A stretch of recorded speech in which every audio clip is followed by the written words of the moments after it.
नमस्कार, जनाधिकार TV news network में आप सभी का स्वागत है। मैं हूं आपके साथ कंचन मिश्रा। चलिए रुक करते हैं आज की कुछ खास खबरों की तरफ। कलेक्ट्रेट कार्यालय में हर्षोल्लास उत्सव के रूप में भव्यता के साथ मनाया गया स्वतंत्रता दिवस। जिलाधिकारी ने अनूठी परंपरा अपनाकर कलेक्ट्रेट कार्यालय में कार्यरत महिला सफाई कर्मचारी श्रीमती संजू के साथ संयुक्त रूप से ध्वजारोहण कर झंडे को दी सलामी। किया गया गौरवपूर्ण तरीके राष्ट्रगान का गायन। जिलाधिकारी ने एक अनोखी परंपरा अपनाकर कलेक्ट्रेट स्थित सभी सफाई कर्मचारियों को माला पहनाकर शॉल उड़ाकर किया सम्मानित और कहा कि हमारे लिए सभी लोग समान हैं, हमें सभी के साथ समानता का व्यवहार करना चाहिए। कलेक्ट्रेट कार्यालय उन्नावी स्वतंत्रता दिवस का कार्यक्रम हर्षोल्लास उत्सव के रूप में भव्यता के साथ मनाया गया। आपको बता दें, जिलाधिकारी श्री गौरांग राठी जी ने कलेक्ट्रेट कार्यालय में कलेक्ट्रेट में सफाई कर्मचारी के रूप में कार्यरत महिला के साथ संयुक्त रूप से ध्वजारोहण कर झंडे को सलामी दी। तत्पश्चात अपर जिलाधिकारी वित्त एवं राजेश, ज्वाइंट मजिस्ट्रेट, अपर जिलाधिकारी न्यायिक सिटी मजिस्ट्रेट और अन्य कलेक्ट्रेट स्थित कार्यालय के अधिकारी कर्मचारी पटल सहायकों की उपस्थिति में गौरवपूर्ण तरीके से राष्ट्रगान का गायन किया गया। तत्पश्चात पन्नालाल सभागार में स्वतंत्रता दिवस पर देश की आजादी के लिए अपने प्राण गंवाने वाले वीर सपूतों के संघर्ष, त्याग और बलिदान को लेकर विचार व्यक्त किया गया।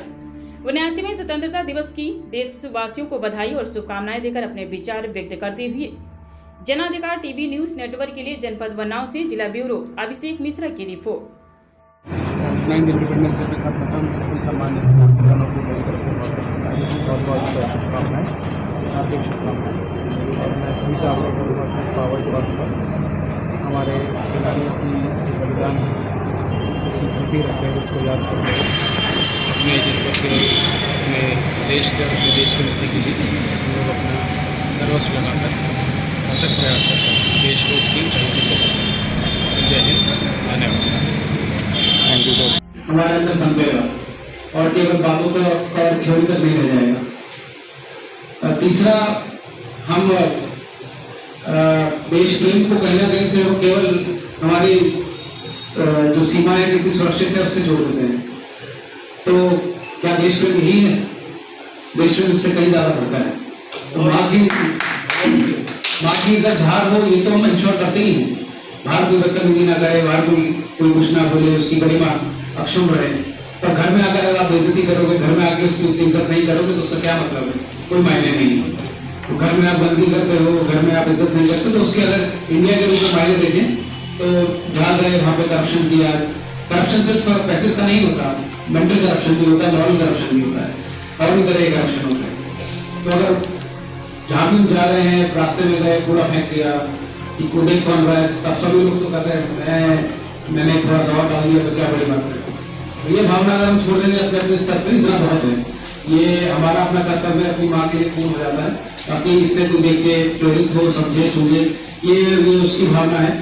हम बता सकते हैं, शेयर कर सकते हैं, तो तुरंत ही सब कुछ हो जाए।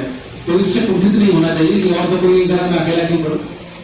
तो ये भी अगर हम अपनी जैसे माँ के लिए सोचते हैं, उसी प्रकार से अगर अपने देश के लिए सोच लेंगे तो मुझे लगता है कि तीनों चार बातों को जोड़ करके स्वतंत्रता के लिए सेनानियों के लिए जो उनका बलिदान है, ये सच्ची श्रद्धांजलि होगी। तो देश प्रेम को हम केवल सुरक्षित सीमा, जय हिंद और तिरंगे के आन बान शान से न जोड़े, अपना जो कर्तव्य बोध है उससे भी जोड़े। और अंत में चूंकि हम सभी लोग बहुत सारे लोग तो हम इसमें यहाँ पे कर्मचारी और अधिकारी हैं, तो यदि हम जैसा कि असिस्टेंट कलेक्टर साहब कह रहे थे, हम सभी लोग प्रण लें कि जनहित में क्या कर सकते हैं प्रतिदिन प्रति समय, उतना संकल्प ले लें। तो हर समय अच्छा तो नहीं कर पाएंगे क्योंकि मानवीय क्षमता के विपरीत है, पर मन में ये भाव भर आपको इतना अच्छा करवा ले जाएगा कि हमको बोध भी नहीं होगा कि प्रतिदिन हर समय हम क्या क्या अच्छा करते जा रहे हैं। तो इसी जो मूल मंत्र है कि माँ को अगर हम मान ले सही में और उसके क्या क्या मायने होते हैं, अगर हम सोच लें तो सच्ची स्वतंत्रता दिवस के लिए या जितने भी हमारे राष्ट्रीय पर्व हैं, सच्ची श्रद्धांजलि होगी। इन बातों से मैं अपनी बातों को कार्यवाही को विराम दूंगा, इस आशा के साथ कि हम सभी मिलकर जिस धरती पर अभी हम कार्यरत हैं, उन्नाव की धरती, उसको आगे ले जाने में, उसको उन्नत बनाने में अपना पूरा योगदान देंगे, पूरा समर्पण भाव से योगदान देंगे। कि भारत हमारी माता है, हमारी माँ है, पर मुझे ऐसा लगता है कि शायद हम वही बोल के छोड़ देते हैं उसे। कभी हमने सोचा नहीं कि माँ है तो माँ के नाते उसके क्या क्या आयाम हो सकते हैं, क्या क्या स्तंभ हो सकते हैं। तो सबसे पहली बात तो हम लोग, जब हमारी माँ होती है तो हम लोग उसमें कमियाँ नहीं ढूंढते, उसको निसंदेह निसंकोच प्यार करते हैं और उसकी जो भी हो सकता है किसी और की माँ को लगता हो कि बहुत एडवांस है, बहुत डेवलप है, लेकिन हमारी माँ सबसे अच्छी होती है, हमको पता होता है। तो उसी भावना से अगर हम अपने देश को निस्वार्थ प्रेम कर पाएंगे, निसंकोच प्रेम कर पाएंगे, तो हम पाएंगे कि हमेशा उसके लिए हम अच्छा ही करेंगे, कभी खराब नहीं करेंगे। पहले तो भावना जगाने की जरूरत है।